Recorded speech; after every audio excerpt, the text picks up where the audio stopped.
मृत्यु एक ऐसा शब्द जो हमेशा अपने साथ एक गहरा सन्नाटा ले आता है, लेकिन प्राण निकलने के बाद असल में होता क्या है? यह सफर जितना खौफनाक है उतना ही रहस्यमयी और खूबसूरत भी। आज की इस गहन चर्चा में हम गरुड़ पुराण के पन्नों से मौत के उन अंधेरे रहस्यों, कर्मों के हिसाब और एक छोटे से पवित्र पौधे यानी तुलसी की असीम शक्ति की गहराई में उतरेंगे। चलिए इस रहस्यमयी दुनिया का दरवाजा खोलते हैं। क्या कभी इस बात पर गौर किया है कि जब शरीर से आखिरी सांस निकलती है तो उस सटीक पल में क्या होता है? ये एक ऐसा सवाल है जिसने सदियों से इंसान को हैरान किया है।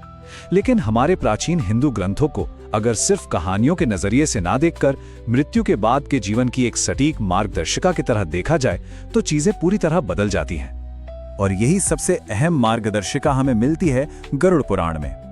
19,000 श्लोकों का ये विशाल ग्रंथ कोई आम किताब नहीं है। ये भगवान विष्णु और पक्षीराज गरुड़ के बीच का एक सीधा रहस्यमयी संवाद है। इसमें बहुत ही बारीकी से समझाया गया है कि प्राण छूटने के बाद आत्मा किस तरह एक लोक से दूसरे लोक का सफर तय करती है। ये बस कोई दर्शन नहीं बल्कि आगे के सफर का एक स्पष्ट नक्शा है। क्योंकि गरुड़ पुराण के मुताबिक मौत कोई एक पल की घटना नहीं है। शरीर छोड़ते ही आत्मा एक बिल्कुल नया रूप ले लेती है, जिसे आतिवाहिक सूक्ष्म शरीर कहा जाता है। ये मरते हुए इंसान के प्राणों से बना महज अंगूठे के आकार का एक सूक्ष्म शरीर होता है। जो भौतिक शरीर पीछे छूट गया वो तो बस एक खाली बर्तन है। अब आगे के उस मुश्किल और अनजान सफर का वाहन यही सूक्ष्म शरीर बनता है। इस ग्रंथ में जो शब्द लिखे हैं वो सच में रोंगटे खड़े कर देते हैं। इसमें बताया गया है कि जब प्राण अपने स्थान से निकलते हैं तो वो एक पल एक पूरे युग जैसा महसूस होता है, और दर्द ऐसा मानो 100 बिच्छुओं ने एक साथ डंक मार दिया हो। इसी भयंकर दर्द और घबराहट के बीच यम के दूत आते हैं और उस भटकी हुई बेबस आत्मा को अपने साथ घसीट ले जाते हैं। और यहीं से शुरू होता है नीचे की ओर वो खौफनाक सफर, जहां पहली बार सीधा सामना होता है यमलोक की हकीकत से। बिना किसी सुरक्षा कवच के पापी आत्माओं को यम के जिस रास्ते से गुजरना पड़ता है वो किसी बुरे सपने से कम नहीं। जरा कल्पना कीजिए, कौवे जैसे काले भयानक दूतों ने आत्मा को पाश में बांधा हुआ है।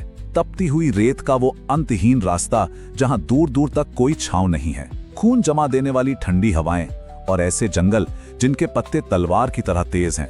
लेकिन इस सूक्ष्म शरीर को सबसे ज्यादा जो चीज तड़पाती है वो है कभी ना मिटने वाली भूख और एक भयानक प्यास। तो क्या उस आत्मा को इस दर्द में, इस तड़प में बिल्कुल अकेला छोड़ दिया जाता है? बिल्कुल नहीं। यहीं से इस दुनिया में रह गए जीवित लोगों का यानी परिवार का महत्व शुरू होता है। और मृत्यु के बाद के ये शुरुआती 10 दिन बेहद अहम होते हैं। ये जो 10 दिनों तक लगातार पिंडदान किए जाते हैं, ये सिर्फ कोई मामूली रस्में नहीं है। ये चावल के पिंड असल में उस आत्मा के लिए एक नया सूक्ष्म शरीर तैयार कर रहे होते हैं। पहले दिन के पिंड से सिर बनता है, दूसरे और तीसरे दिन आंख, कान और गर्दन आकार लेते हैं, फिर छाती, पेट, पैर और आखिरकार 10वें दिन जाकर यह सूक्ष्म शरीर पूरी तरह से मुकम्मल होता है। तब जाकर उस आत्मा को उस भयानक असहनीय भूख से थोड़ी मुक्ति मिलती है।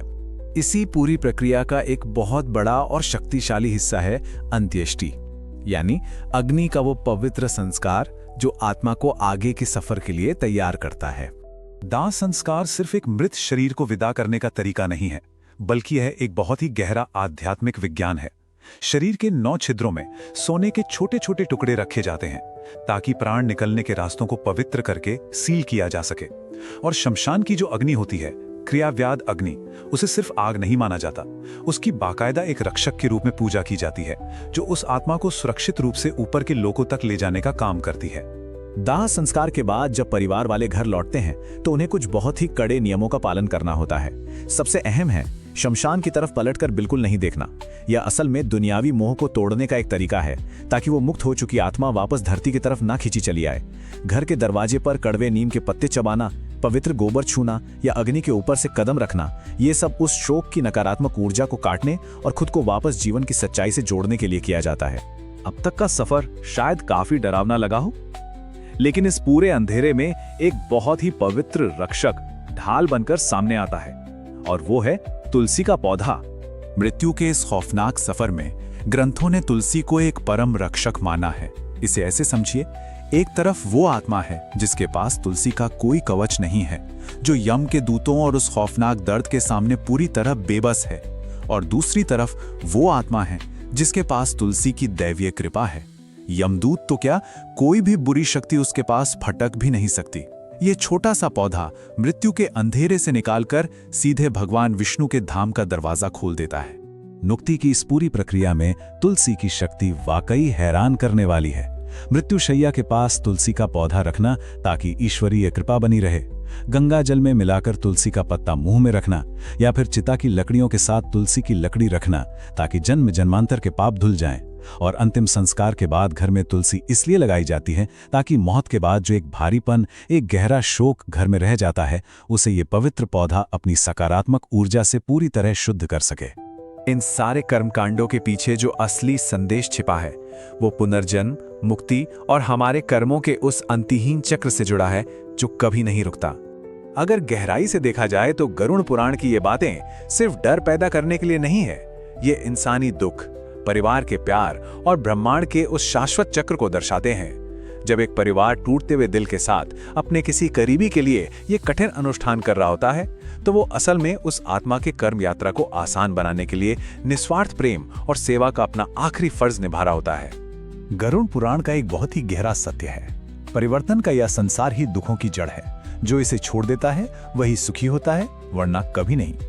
यह प्राचीन ज्ञान हमें बार बार याद दिलाता है कि सच्ची शांति इस दुनियावी मोह को पकड़ कर रखने में नहीं, बल्कि उसे आजाद कर देने में है। तो अंत में हम यही समझ पाते हैं कि हिंदू अंत्येष्टि और गरुड़ पुराण के ये कर्मकांड कोई डरावनी रस्में नहीं है, बल्कि ये आध्यात्मिक मार्गदर्शन का एक बेहद करुणामय काम है। एक परिवार की आखिरी कोशिश ताकि वो अपने प्रियजन को इस दुनिया के अंधेरे से निकालकर अनंत प्रकाश की ओर सुरक्षित विदा कर सकें। और इसी के साथ आज की ये चर्चा हमें एक बहुत ही गहरे सवाल पर लाकर खड़ी कर देती है। अगर धरती पर किए गए हमारे आज के कर्म ही उस अनजान आखिरी सफर के लिए हमारा वाहन बनाते हैं, तो सोचिए आज इसी पल हम अपने लिए कैसा रास्ता तैयार कर रहे हैं। इसी विचार के साथ आज के इस विश्लेषण को यहीं विराम देते हैं।